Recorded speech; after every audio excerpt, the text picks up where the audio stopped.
Mas Wahyu sering mengatakan bahwa keyakinan itu menjadi penentu, Mas, dengan apa yang terjadi dengan usaha kita, ya, dengan apa yang kita lakukan. Nah, banyak orang yang sudah yakin dengan usahanya, ya, sudah bekerja keras, kemudian yakin dengan doa yang sudah dipanjatkan, akan tetapi masih gagal juga, Mas. Kira-kira apa penyebabnya, Mas? Banyak orang yang masih tidak mau menyadari ya bahwa hidup ini adalah tentang kehendak kita dan juga kehendaknya Sang Pencipta. Kalau kita bicara tentang apapun yang kita lakukan, apapun yang kita jalani, termasuk tentang keinginan kita, tentang semuanya, itu adalah hasil atau buah daripada pikiran kita. Tetapi pikiran ini tidak akan mampu bekerja dengan keras, artinya tidak akan mampu melaksanakan tugasnya manakala tidak didorong dengan energi dari dalam yang disebut keyakinan. Saya mau terangkan kalau ada banyak orang yang merasa sudah bekerja keras, sudah rajin berdoa, bahkan sudah yakin di dalam dirinya, tetapi masih mengalami kegagalan. Ini sebetulnya hanya tentang cara berpikir saja. Bahwasanya kebanyakan orang-orang ini merasa keberhasilan itu adalah tentang apa yang mereka inginkan itu tercapai. Artinya ketika kita punya keinginan, kemudian keinginan itu terwujud, disitulah kita merasa bahwa itu adalah keberhasilan. Padahal di sini bisa menjadi titik awal daripada sebuah kegagalan atau kehancuran kita yang bahkan bisa jadi jauh lebih besar. Jadi ada banyak orang yang terkecoh dengan itu. Misalkan ingin memiliki sebuah usaha. Kemudian terwujudlah usaha tersebut. Tapi mereka merasa bahwa itu adalah sebuah keberhasilan. Sedangkan usaha ini adalah titik awal untuk mereka menentukan ending daripada keberhasilan itu sendiri. Yang mana tentu hasil daripada usaha itu harus mampu membuat dia itu jauh merasa tenang, baik secara pikiran maupun secara batinnya. Artinya hasilnya harus bisa membahagiakan dirinya. Tetapi pada kenyataannya banyak juga yang justru keberhasilan itu justru menjadi titik awal di mana di sanalah dia nanti jadi nggak hati-hati, dia jadi lupa, jadi abai, bahwa dia masih harus terus berproses untuk mencapai keberhasilan yang sesungguhnya.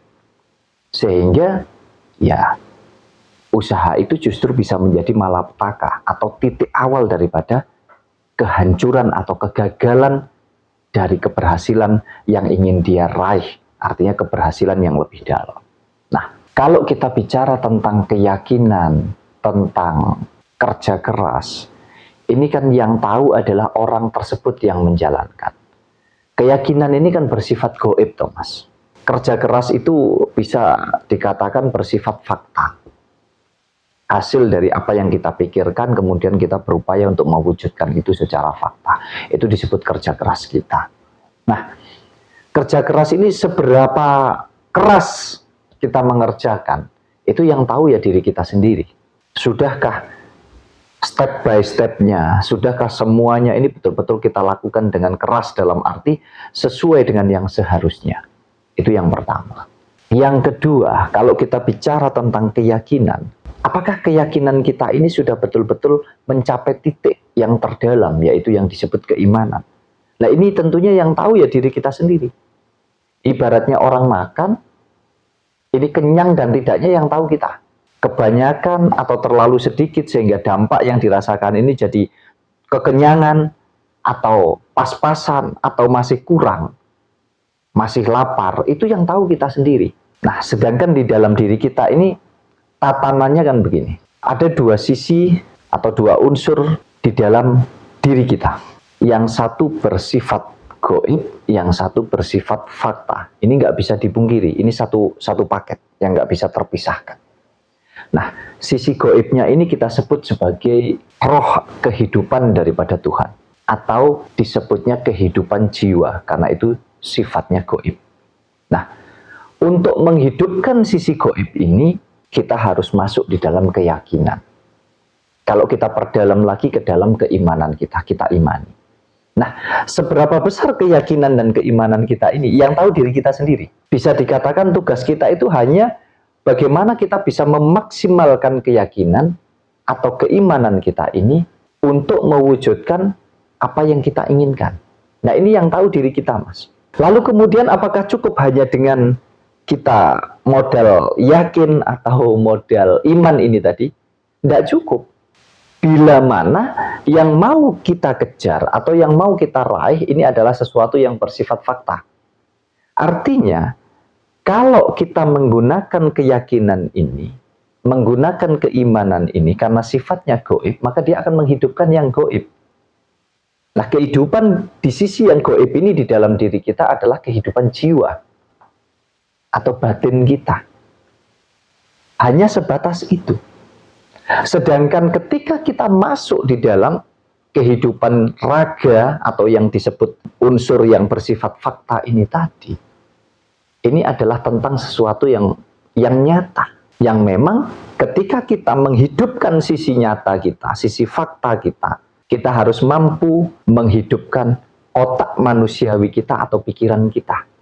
Tentunya dengan baik, dengan benar, sesuai dengan apa yang seharusnya kita lakukan untuk kita mewujudkan hal yang bersifat fakta itu. Nah, seberapa keras, seberapa besar kita menghidupkan yang sisi ini, yang sisi fakta ini. Artinya, seberapa keras, seberapa besar, seberapa benar, seberapa tepat pola pikir manusiawi kita atau otak kita ini kita gunakan. Itu yang tahu juga diri kita. Nah, kalau dua-duanya ini, antara yang gaib dan yang fakta ini sudah kita jalankan dengan baik, dengan benar, saya rasa hasilnya pasti akan sesuai dengan apa yang kita inginkan. Nah, akan tetapi ketika kita sudah merasa seperti itu, kemudian kok kita masih merasa bahwa aku sudah kerja keras, aku sudah yakin, tapi kenapa kok masih gagal? Aku juga sudah berdoa dan lain sebagainya. Tapi kok masih gagal? Kita nggak menyadari bahwa di dalam hidup ini ada kehendak kita sebagai manusia secara fakta dan ada kehendaknya yang maha kuasa melalui kegaibannya ini tadi. Karena yang gaib ini tadi bukan ranah kita. Ini ranahnya yang maha kuasa. Tugas kita hanya mengimani, meyakini itu saja. Karena apa?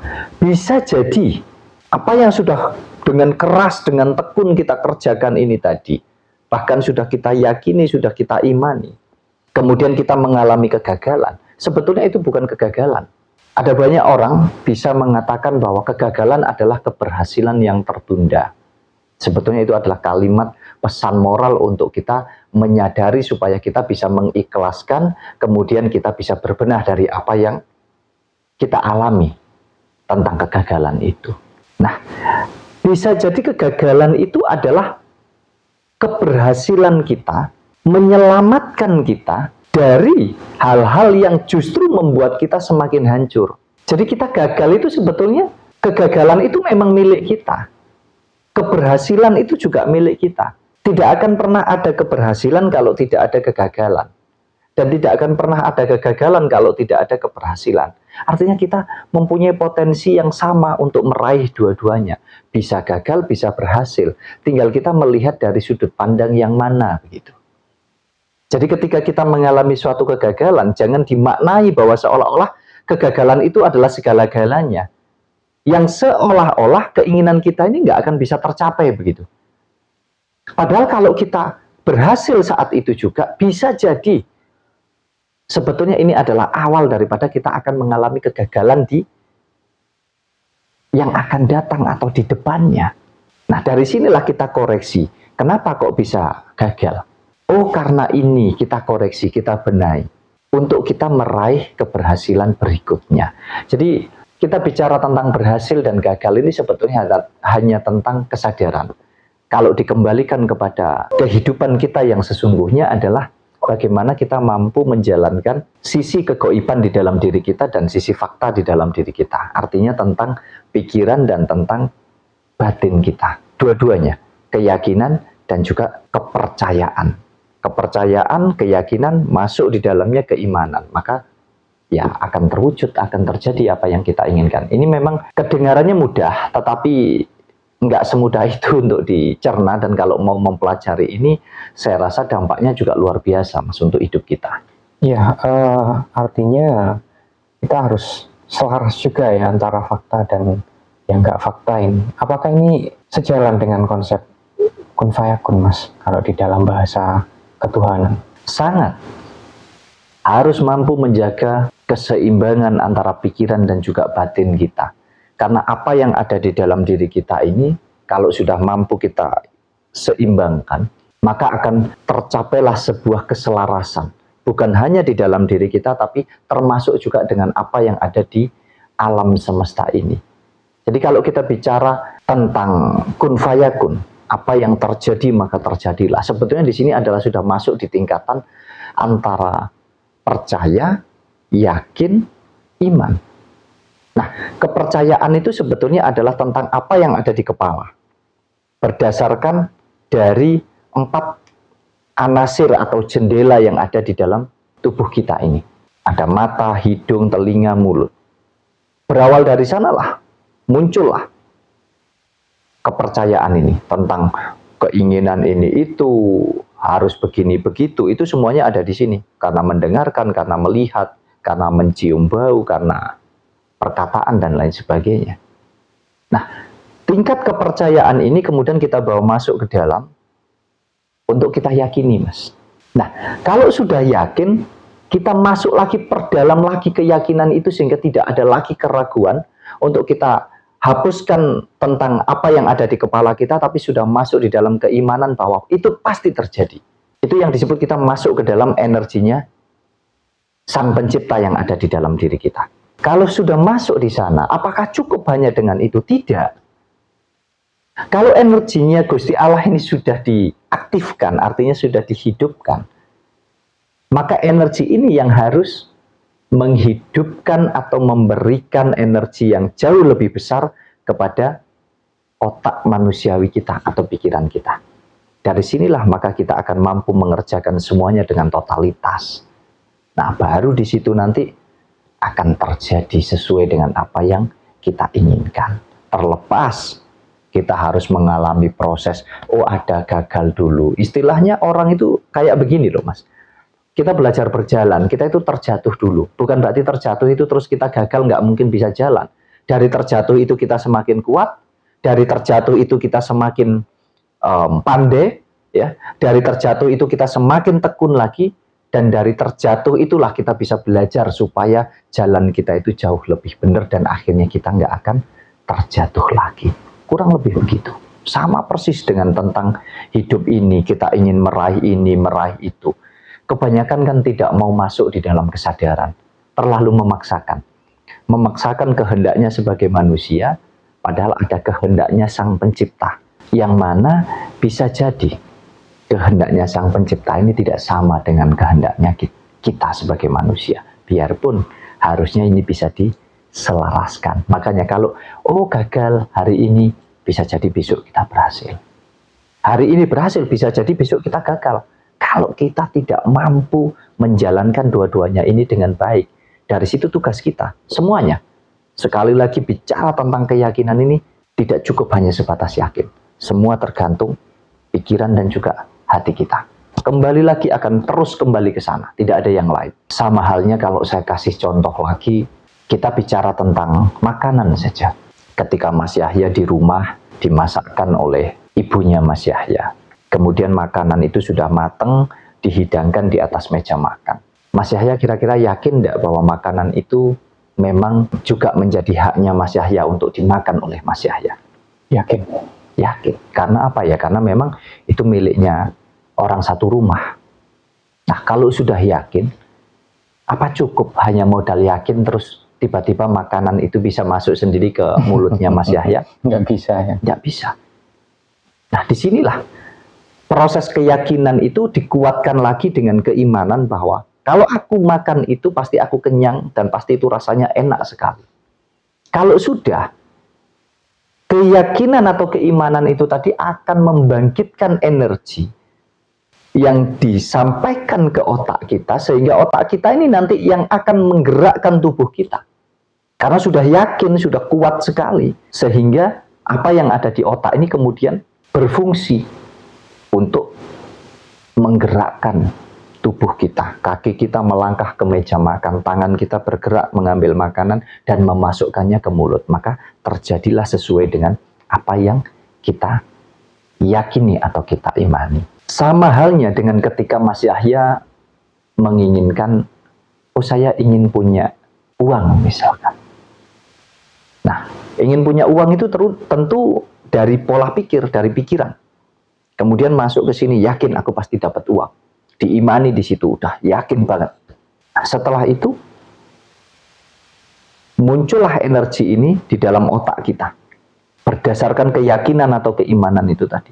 Maka otaknya Mas Yahya yang akan berpikir, apa yang harus aku lakukan? Berarti aku harus begini. Nah, di situ itu pertimbangannya. Antara Mas Yahya mau mendapatkan uang itu dengan cara yang benar atau tidak. Mas Yahya kan bisa dengan menjual apapun yang Mas Yahya miliki supaya dapat uang. Bisa berhutang. Bisa juga dengan cara mencuri. Nah, inilah pentingnya. Menyelaraskan antara keyakinan atau keimanan di dalam jiwa, di dalam batin kita ini tadi dengan pikiran kita. Tidak hanya sekedar disatukan untuk kemudian dieksekusi, Mas. Tetapi harus diselaraskan supaya ketemu benar tidaknya. Jangan sampai hanya yang penting dapat uang. Kan berhasil kalau yang penting dapat uang.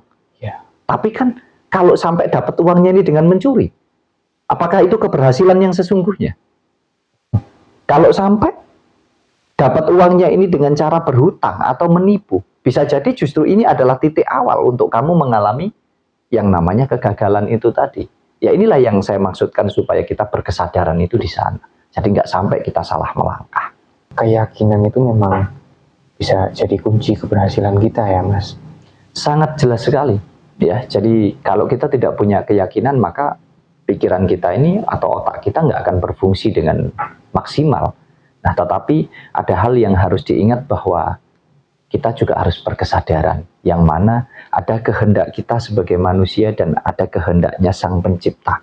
Biarkan dua-duanya berjalan selaras. Nah, ini tugas kita untuk menyelaraskan. Sekali lagi, untuk menilai, untuk memahami, mengerti cara berpikir kita dari sudut pandang yang mana kita menilai tentang berhasil atau gagal, masuklah di dalam kesadaran. Supaya kamu mampu menyelami itu, supaya kamu mampu memahami itu dengan benar, enggak merasa bahwa, oh sudah begini tapi kok masih gagal, padahal itu adalah keberhasilan yang tertunda. Oh sudah begini, aku berhasil, tapi kamu enggak sadar bahwa keberhasilan kamu ternyata adalah awal daripada kehancuran atau kegagalan kamu. Itu poinnya.